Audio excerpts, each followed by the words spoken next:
on? It's on. You're set. All righty. Microphone is on. We'll wait a little while for everyone to join in. And while we're doing that, I'm just going to look up this remedy I'm going to be teaching tonight so that you folks can get the full measure of how we're going to study this. Yeah, beautiful. All righty. Look at this. 1, 2, 3, 4, 5, 6.5 pages. Oh, 6 pages long. Here we go. Oh, all the people are joining in. Hi, everyone.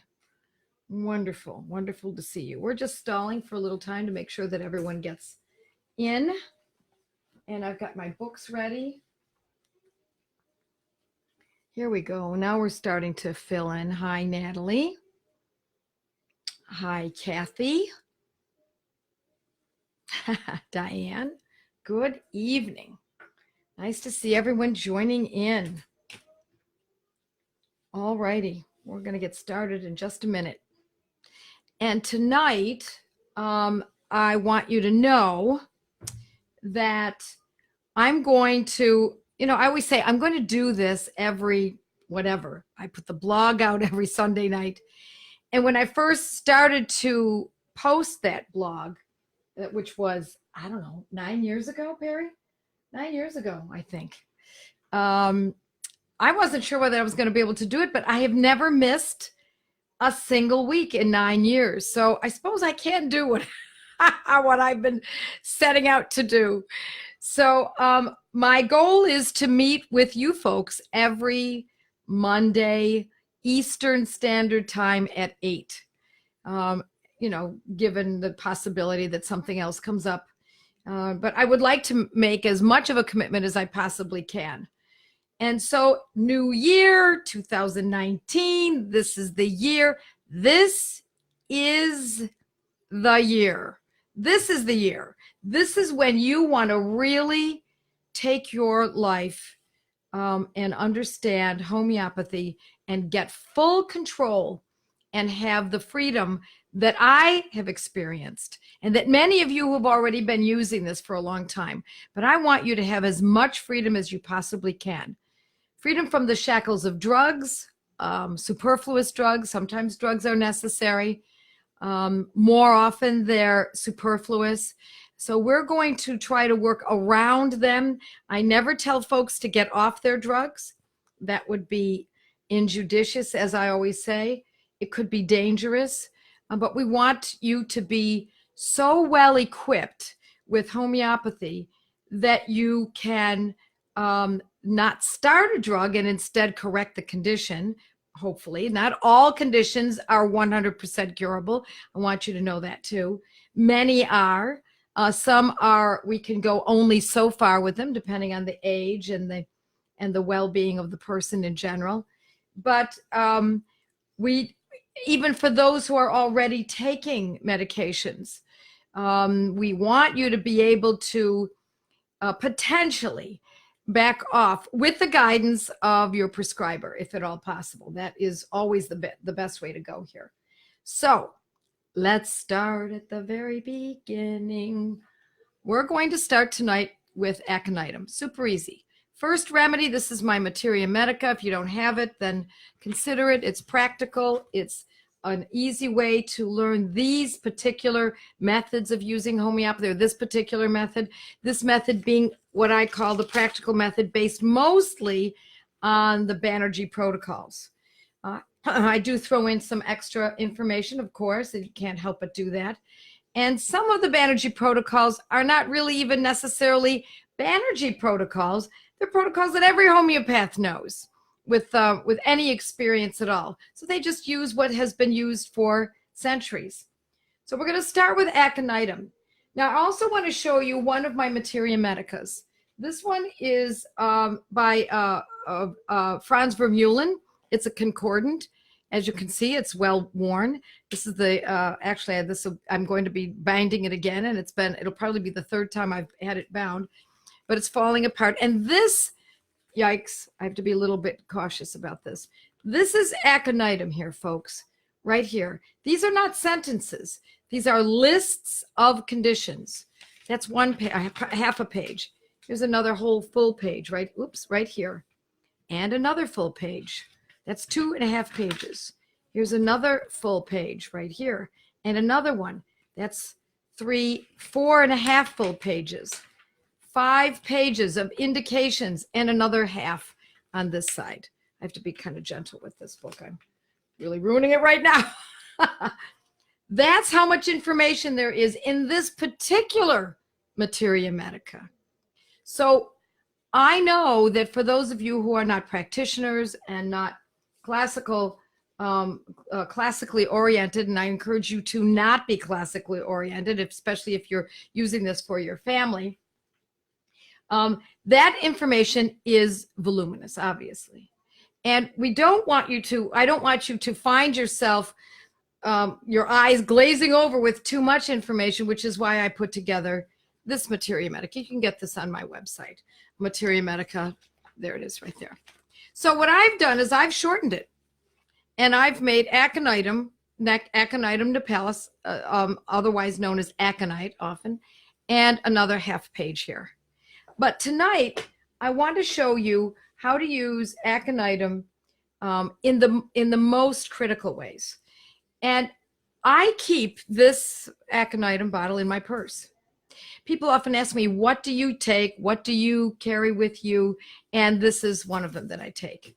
Now, when I had small children, I didn't think to use Aconitum. I didn't think to carry it in my purse. I used it, but I didn't think to carry it in my purse so often.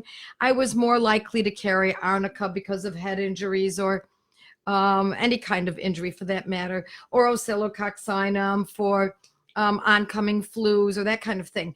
But today, now I use Aconitum, or I keep it in my purse. I don't take it. In fact, I have not taken this in quite some time.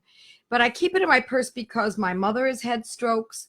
My father had strokes. My father had heart disease. And this is an incredible medicine, especially for the onset, at the very beginning of a stroke or a cardiac failure. It's also great for if you're in an accident, you're in an automobile accident. It's a shock. It's 1 minute everything is fine, and the next minute you're in trouble. That's a heart attack, isn't it? That's cardiac arrest. 1 minute you're fine, the next minute it feels like you're doomed. Same thing with a stroke. Same thing with an oncoming, an accident that comes on. You're driving along, everything is fine, and bam, your life has changed very dramatically at that moment. That is a call for Aconitum. Now, what does it do in that circumstance? It actually calms the nerves greatly. It's not a drug, obviously. It's not habit forming. But what it does is it brings us back down to, okay, because it disrupts the shockiness of the system it's now going through. It's also used for a quick onset of an illness. 1 minute that the child, or even the adult for that matter, is just fine. The next minute they're as sick as can be. Bam, bam. That's always think of Aconitum. And when we put this together, almost like music, folks, we can harmonize and use Aconitum 200, which is what I have here, and Bryonia 30. Now, this is a Banerjee protocol for oncoming colds and coughs. I've talked about this on my blog. You probably know it if you're using my blog, and I hope that you are. It's almost like it's a two-part harmony. First, we use Aconitum because there's an oncoming cough, cold, the kind that feels like, uh-oh, I'm in trouble. I can really feel this. This is a big deal. I feel like I'm really coming down with something. But Bryonia is also great for an oncoming cold or cough. And the combination of both of them can be downright remarkable, especially at this time of year with colds and coughs coming on. So the way you do this is you can purchase this as one remedy mixed together from OHM if you happen to be a student of mine or a client. If you're not, then you would want to buy 1 bottle of Bryonia, 1 bottle of Aconitum, and you actually put the Aconitum, open it up, put it directly into the mouth. In this particular case, this is boron, so it's about 4 pills. Put that in your mouth, And then you open this one up. This happens to be made by Highlands, and you put a couple of pills of that in your mouth, and they're mixing together in the mouth at the same time. For a cold or cough, you would take it about every 3 hours, depending on how severe it is. You can uproot the most purulent, previously resistant coughs and colds with this gorgeous combination. Now, some folks actually, I've been told, clients of mine have told me, they put a rubber band around it because their family is prone to colds and coughs. So they want to make sure that they've got it right there and available, and they don't have to remember which one is it, Aconitum 200, Bryonia 30. And I've also used Aconitum 200 with Bryonia 200, but the true Banerjee protocol is with a 30 potency of Bryonia. So I want to relay a story to you once or a story that was a part of my case taking several years ago. I was working with a woman who had a lot of difficulty with sleep and a lot of anxiety. And Aconitum is a great medicine for anxiety and also for insomnia, but particularly when there's anxiety. And she had been driving down the road, and she was going to see, I think it was a friend of hers, and she saw an accident. She didn't see it actually happen, but she saw the ambulances and all, drove past it, went to the woman's house, and found out much later, because the woman was not at home, that it was the woman she was going to see that was in the accident, and she passed away within an hour or so of that accident. And she was in shock, so to speak. This woman who was going to visit, who's a client of mine, she said it was absolutely shocking, how shocking it was. She kept using that word shocking. Now, in classical homeopathy, sometimes we use the words. We cling to the words that people use, and we look for them to fit in a classical way. But I must admit that regardless of whether or not I look at this from a classical point or not, this woman was in a panic after this accident, after this incident. And I used Aconitum 200. She took it, and she took it, I think it was, as I recall, this had to have been 25 years ago, every 3 days. And it calmed her right down. It allowed her to go on with her life, take care of her family, take care of her children. And it helped with the insomnia. And when she stopped taking it, I'm guessing it was about 2 weeks later, she was okay for a few days and then found she needed it again. Now, many times folks think that when a remedy acts and it has now done its good work, that we stop the remedy, and we often do, especially for acutes, but that if it comes back again, there must be something wrong. No, that's not necessarily so. If it comes back again, you take the medicine again.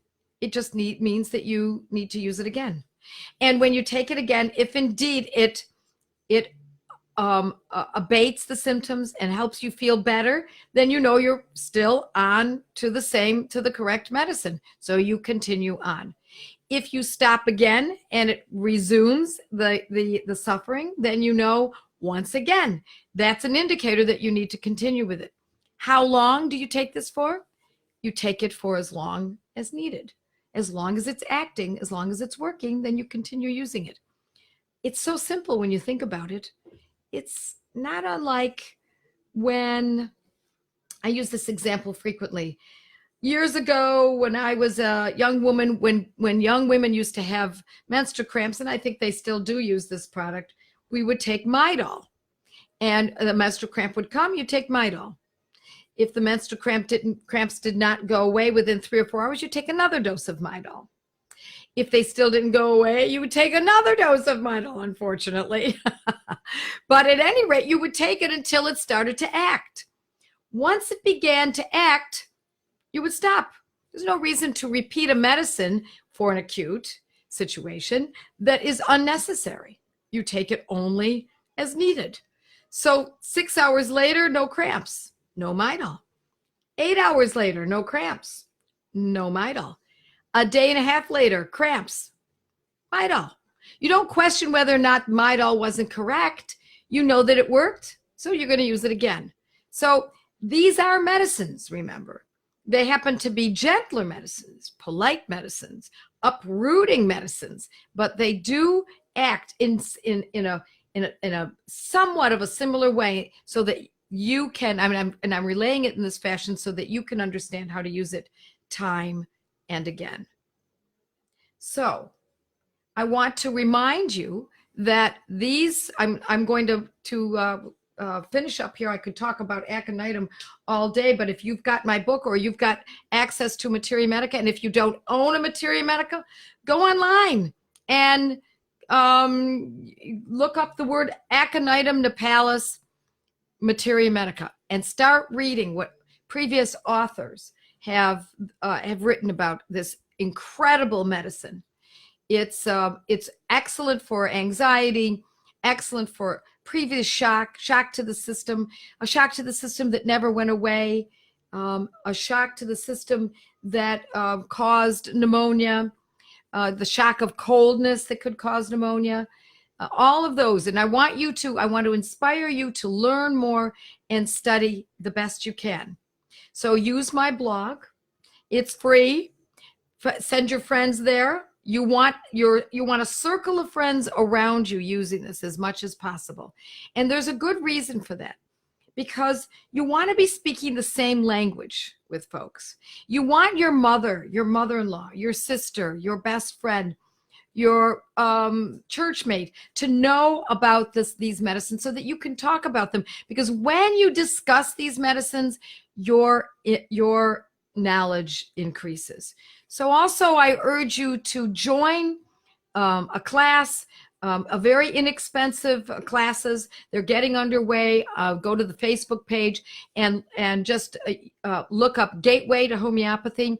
Classes are getting underway. Lots of classes are starting. You don't need to live near the people who are running these classes. You simply can do it virtually or start your own class. Or you can also look under Joette's study group on Facebook and join in. Let me tell you another advantage of being a part of a group of people. If at 2 a.m. your child has a screaming ear infection with a lot of pain, and you don't know what to do, you should know what to do by going to the blog. But let's say you don't know what to do, and you're part of one of these study groups, these Gateway to Homeopathy groups. You get on Facebook and start asking around. And inevitably, there's someone there who is also up, either because she lives in the other part of the country, maybe she lives on the West Coast and you live on the East Coast, or she's in Australia and it's in the afternoon, or she's in England and she's 7 hours away, a time difference. So learn how to use other people as part of your resource, because that is what gives us freedom, is the ability to know what to take, what potency, what frequency, and for what particular condition. So study up on Aconitum Napellus, folks, and get your new year started off just right. Next week, we'll go over another remedy and another theory. Looking forward to it. Good night, everyone.